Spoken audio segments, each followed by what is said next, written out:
May mga pagod na nawawala pagkatapos mong matulog. Pero may mga pagod na kahit ilang oras kang magpahinga, parang nandyan pa rin. Minsan, hindi katawan ang pagod.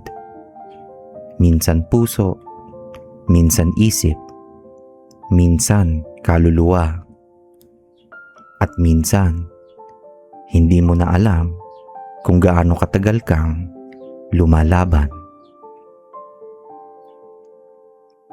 Gigising ka ng maaga, papasok ka sa trabaho, uuwi ng gabi, minsan overtime, minsan doble kayod, minsan walang pahinga, at kinabukasan uulitin mo ulit. Habang ginagawa ko ang video na to, naiisip ko ang milyong-milyong Pilipino na araw-araw lumalaban.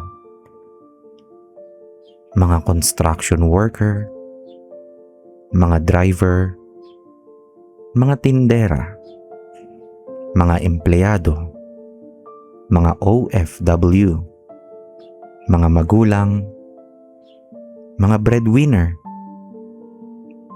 mga taong hindi pwedeng huminto dahil may pamilya silang umaasa. At baka isa ka sa kanila. Baka matagal ka na ring pagod. Baka matagal ka nang nagsasakripisyo. Baka matagal ka nang hindi bumibili para sa sarili mo. Kasi inuuna mo ang iba. At alam mo kung ano ang masakit. Kapag ginagawa mo naman ang lahat, pero parang hindi pa rin sapat. Parang kulang pa rin. Parang hindi natatapos ang problema.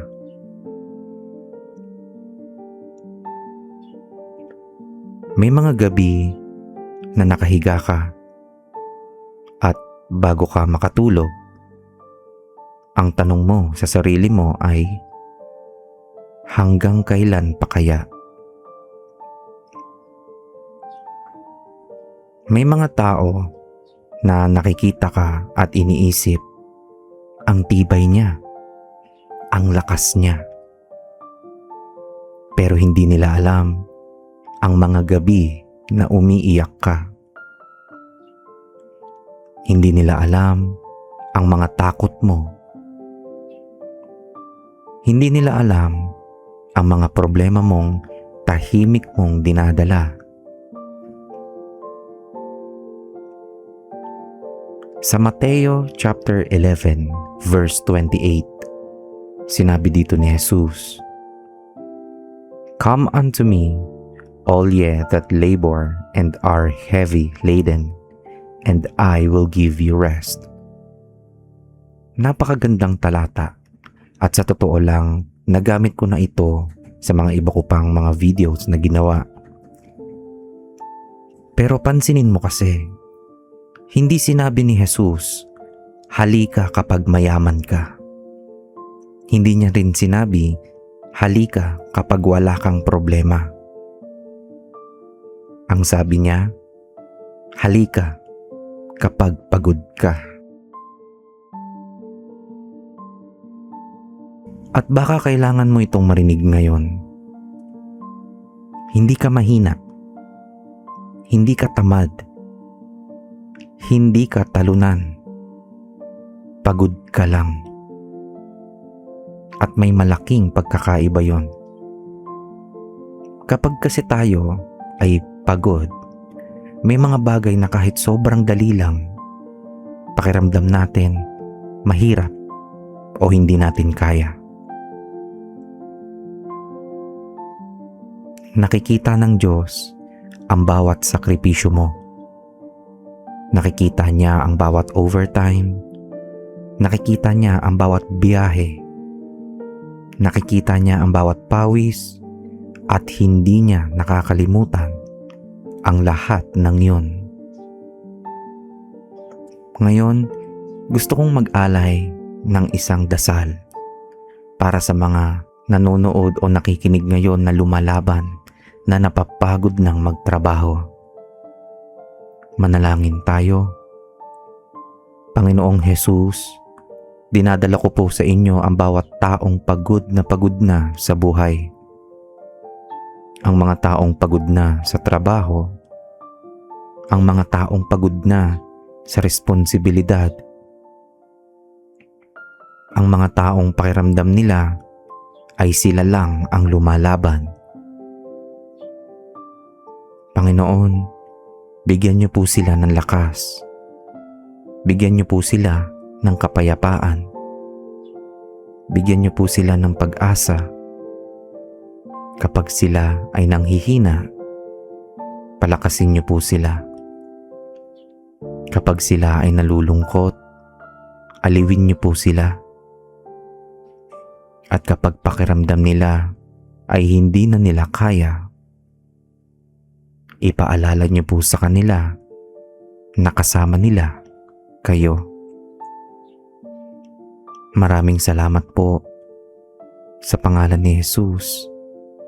Amen.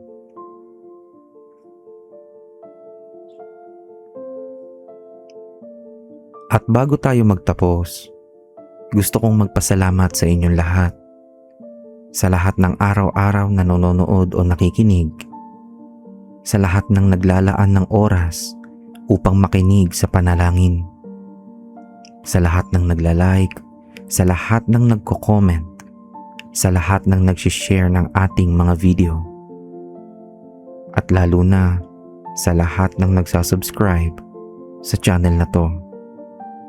Maraming salamat po sa inyong lahat.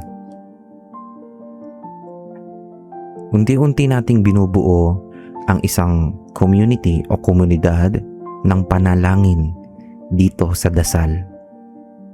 At kung mayroon kang personal na prayer request, maaari mo itong ilagay sa comments. Binabasa ko ang inyong mga mensahe at ipinagdarasal ko rin kayo. Kung nakatulong sa inyo ang video na ito, huwag mong kalimutang pindutin ang like button para mas marami pang tao ang maabot ng mensaheng ito. At kung bago ka pa lamang dito sa channel, inaanyayahan kitang mag-subscribe at pindutin mo na rin ang notification bell upang hindi mo makaligtaan ang ating mga susunod na panalangin. At kung may kakilala ka namang pagod na rin sa buhay at trabaho, i-share mo ang video na ito sa kanya. Baka ito ang eksaktong mensaheng kailangan niyang marinig ngayon.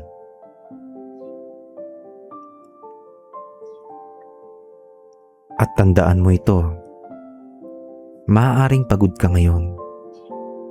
Maaaring mabigat ang buhay ngayon. Pero hindi ibig sabihin na iiwan ka ng Diyos.